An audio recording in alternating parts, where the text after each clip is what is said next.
तुम्ही या चॅनलवर नवीन असाल तर सबस्क्राइब करा, तसेच लाईक आणि शेअर नक्की करा। अरण येथील सबस्टेशनचा आमदार अभिजित पाटील यांच्या हस्ते शुभारंभ। अरण सबस्टेशनची क्षमता दुप्पट वाढवल्याने नागरिकांमध्ये समाधान। अनेक वर्षांपासून माढा मतदारसंघातील प्रलंबित असलेले प्रश्न सोडवण्यासाठी याचबरोबर शेतकऱ्यांना रस्ते, वीज, पाणी या मूलभूत सुविधा मिळाव्या यासाठी सातत्याने आमदार अभिजित पाटील हे प्रयत्न करताना दिसत आहेत। अनेक वर्षांपासून अरण येथील शेतकऱ्यांना पुरेसा वीजपुरवठा मिळत नसल्याने शेतकऱ्यांना नाहक त्रास सहन करावा लागत होता। याकडे गांभीर्याने लक्ष घालून आमदार अभिजित पाटील यांनी सातत्याने पाठपुरावा करून अरण येथील 5 के.व्ही. सबस्टेशनची क्षमता दुप्पट केली असून या सबस्टेशनचे उद्घाटन आमदार अभिजित पाटील यांच्या हस्ते पार पडले। याप्रसंगी आमदार पाटील यांनी नव्याने उभारण्यात आलेल्या सबस्टेशनची क्षमता दुप्पट झाल्याने अरण गावासह तुळशी, जाधववाडी, बैरागवाडी या गावांतील नागरिकांना सुरळीत वीजपुरवठा होणार असल्याने समाधान व्यक्त केले। पुढील काळात अर्थसंकल्पीय अधिवेशनात ग्रामीण भागातील विजेच्या समस्यांबाबत चर्चा व्यथा मांडल्या आहेत। लवकरच त्याचा देखील पाठपुरावा करून कामे मार्गी लावण्याचा विश्वास आमदार पाटील यांनी यावेळी व्यक्त केला। यावेळी माननीय जी.प.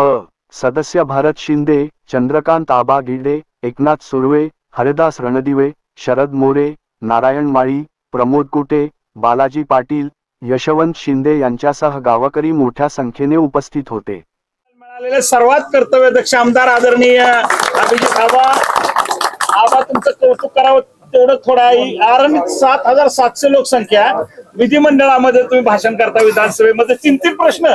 अरणला निधी नाही, देवस्थानला निधी नाही, अरण मध्ये आर्चरी सेंटर द्या, अरणच्या कॅनलला पाणी ना। आबा तुमचं मनापासून अरण आणि परिसरातल्या सगळ्या ग्रामस्थांच्या वतीनं, शेतकऱ्यांच्या वतीनं या ठिकाणी आपण जे काम करत आहात ते खूप मोठं काम आहे। आम्ही कसं उतराय हो, पुन्हा पुन्हा तुम्हाला मत द्यायची आम्हाला संधी मिळावी अशा प्रकारची सदिच्छा या ठिकाणी व्यक्त करतो। आपल्या सगळ्याला माहित राहू द्या, आमदारांनी सांगितलं होतं कोणाचं सरकार आहे, कोण मंत्री आहे, मला सगळी चालते ती। त्याचं उत्तम उदाहरण म्हणजे आज इथं होत असणार हे सबस्टेशनचं दुप्पट होण्याचं जे काम झालंय हे आपलं नव्हतंच।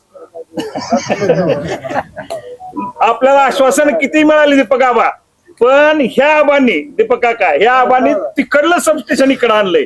लोकांना डिलिंग कसं करायचं हे एकमेव जमणारा आमदार म्हणजे अभिजित आबा आहे, ज्यांच्यामुळे आपल्या अरणला आणि ग्रामस्थांना सगळ्यांना अतिशय चांगल्या पुढच्या 25 वर्षाचा प्रश्न आबासाहेब आपण उठवताय। तुमचं मनापासून अभिनंदन करतो। सगळे एवढे खुश आहेत ह्या भागातले। तुमच्याकडे 1000 जण बोलतात तेव्हा 2 निरोप तुमच्याकडे येतात, पण हजारांमध्ये चर्चा आहे की आमदार असावं तर असा। रात्र बी झाली, रातच्या 10 वाजता झोपायला लागले तर आबा जागच असते आणि तिथं अध्यक्ष महोदय चालू जायचं। आपल्या दिलेल्या मताचं ते फक्त व्याज देता येत आता सध्या, मुद्दल असंच राहू द्या। आबा आम्ही सगळेजण खूप खुश आहोत तुमच्या या कार्यक्रमावरती, आणि आबा आपण जी सूचना केली मला एवढा आनंद झाला। आबाने मध्ये आर्चरीच्या कार्यक्रमाला आल्यानंतर मला सांगितलं रणदिवे सर सत्कार आपण हे उपरणे, फेटे, पुष्पहार देण्यापेक्षा पुस्तक देऊन करूया।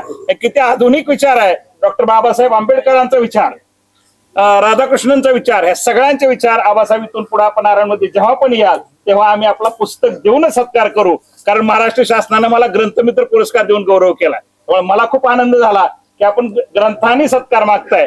जास्त नाही बोलणार, सुळ साहेब, पाटील साहेब तुमचं मनापासून अभिनंदन करतो। कॉन्ट्रॅक्टर किती बी पाळणारा असला आमच्या बाळासाहेब ढेकणेंसारखा, पण त्याला जर आडवं फायलीत कळतंय यावं, जर थोडं घातलं तर तिलाही नडतंय।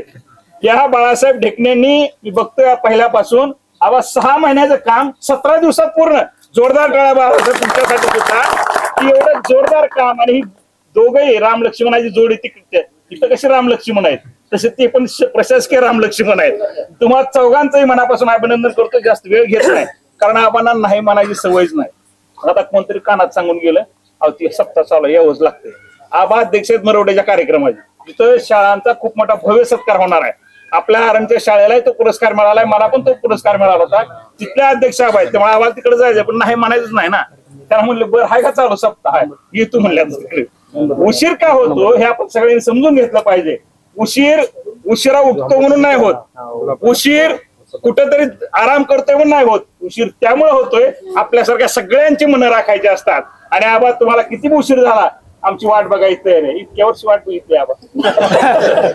आता काय वाटत नाही, कारण आपल्या रूपानं या माढा तालुक्याला उगवता तारा मिळालेला आहे आणि तुमच्या प्रकाशामध्ये या माढा तालुक्यातला, माढा विधानसभेतला, हे तिन्ही तालुक्यातला अंधार दूर हो अशी संत सावतामाळे महाराजांनी चरणी विनंती करतो. आपल्याला शुभेच्छा देतो आणि सगळ्यांच्या वतीने आमच्या कानात बोलतो तुमच्याकडे पोहोचवलं पाहिजे की तुमचा आभार माना. आबा भेटले की सांगा अच्छा लगता है. धन्यवाद.